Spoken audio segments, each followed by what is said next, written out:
tutorial mode that you can enable in the coding assistant. The benefit is that you can take ownership of the changes that you wanted to make instead of passively clicking a button for the LLM to finish the implementation. So for example, here it asks me to implement the Git pull API.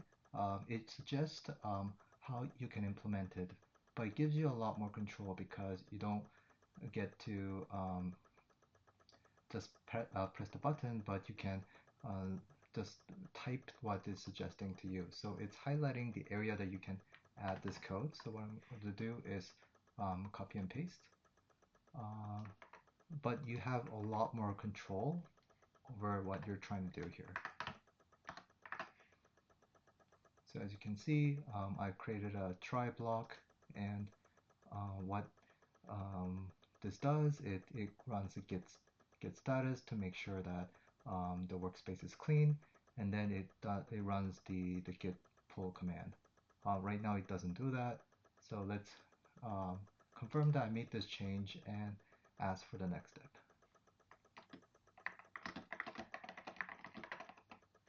Initial changes. How should I finish this?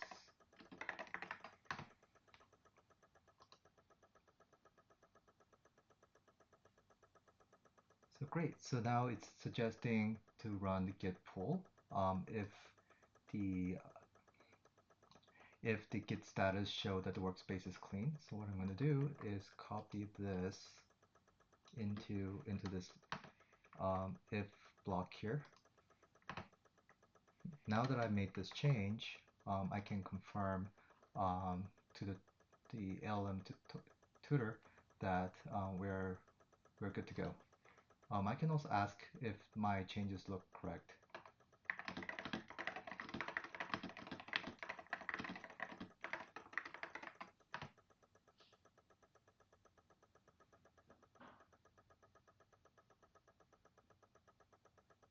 Great, now we've made a confirmation that this implementation is good as is. So now it's going to ask me to implement the front end. So I'm going to say, yes, let's do it.